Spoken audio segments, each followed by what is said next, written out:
Hello दोस्तों। तो आप बिल्कुल सही होंगे। लॉकडाउन के टाइम में आप अपने घर पे रहें तो ज़्यादा अच्छा है।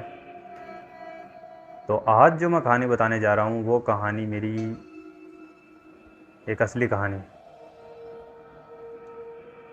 ये जो पैरानॉर्मल एक्टिविटी है ये मैंने फील किया। हालांकि मुझे भूतों वगैरह पर इन पर विश्वास नहीं था और अभी भी इतना नहीं है, लेकिन उस दिन मेरे साथ कुछ ऐसा ज़रूर हुआ था। मैं वैसे इन सब चीज़ों पे बिलीव नहीं करता, ये भूत प्रेत चुड़ैल इन सब पे विश्वास नहीं करता हूँ। तो मैं आपको पूरी कहानी बताता हूँ कि क्या हुआ था। मैं राजस्थान का एक इलाके के अंदर अपना ट्रैवलिंग ब्लॉग शूट करने के लिए गया हुआ था।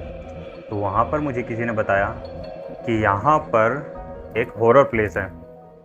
तो मैंने लगभग हर हॉरर प्लेस प्लेस के अंदर अभी तक एक दो हॉरर प्लेस के अंदर अपना ब्लॉग शूट किया था कि मुझे वहाँ कुछ फील नहीं हुआ।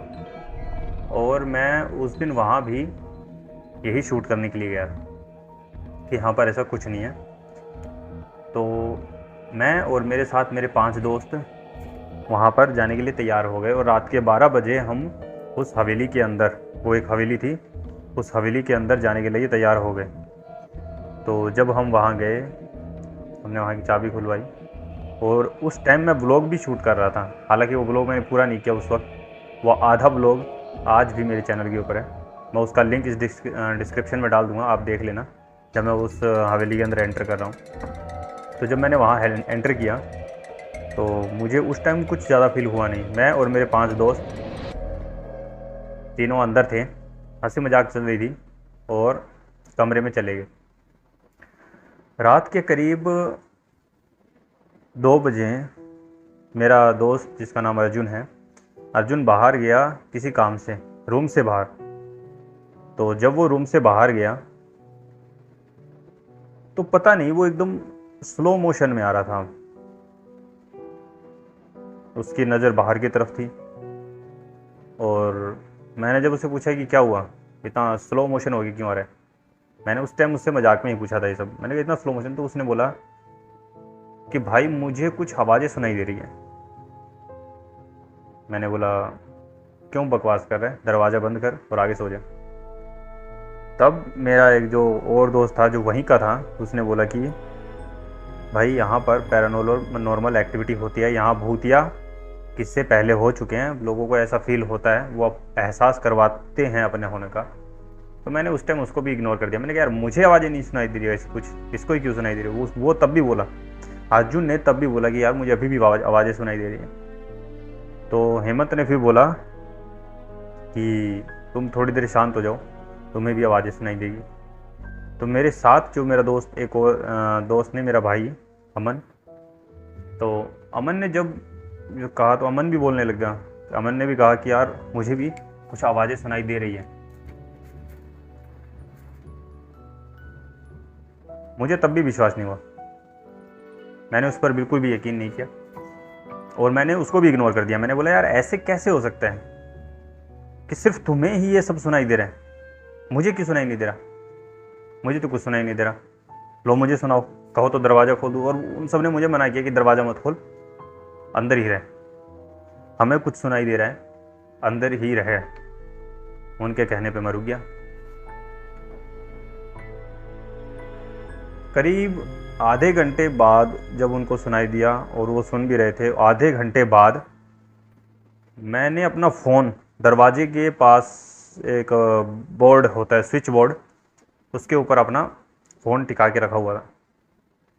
मैं अपना फ़ोन लेने जब गया तो मैं बिल्कुल दरवाजे के करीब करीब ही था, पास में था। उस वक्त जब मैं उस दरवाजे के करीब था, मुझे सच में किसी के होने का एहसास हुआ। हालांकि ये बात सोच के अभी मेरे रोंगटे खड़े हो जाते हैं।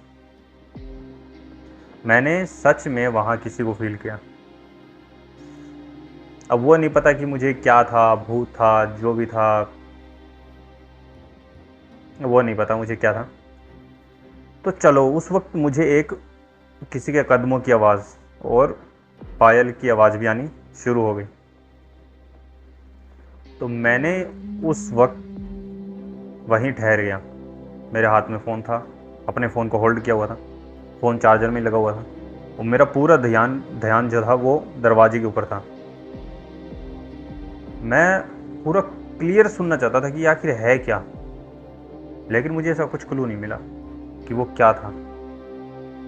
और कुछ वक्त बाद मैंने अपना फ़ोन चार्जर से हटाया, मैं अपने बिस्तर पे फिर से लेट गया और तब मुझे वो आवाज़ें बिल्कुल क्लियर सुनने लग गई, बिल्कुल क्लियर।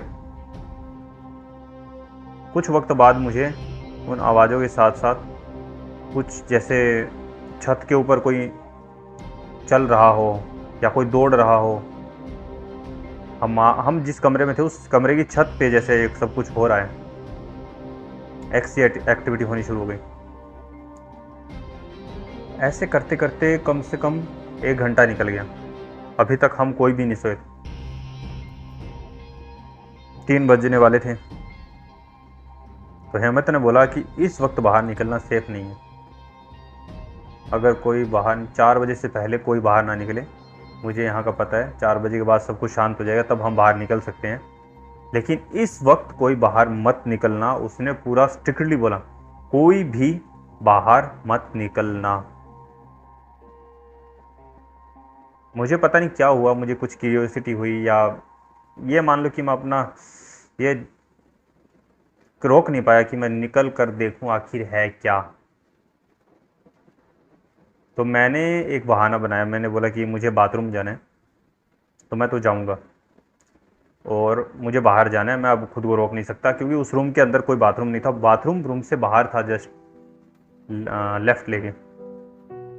तो मैं इसी बहाने से मैंने उसको बोला मैं जा रहा हूँ, अब किसी को अगर साथ में आना है या अगर कोई पानी वगैरह कुछ लेना चाहता है तो उसे मेरे साथ भेज दो, वो अपना पानी ले लेगा और मैं बाथरूम करने जा रहा हूँ, और वरना मैं तो जा रहा हूँ अभी।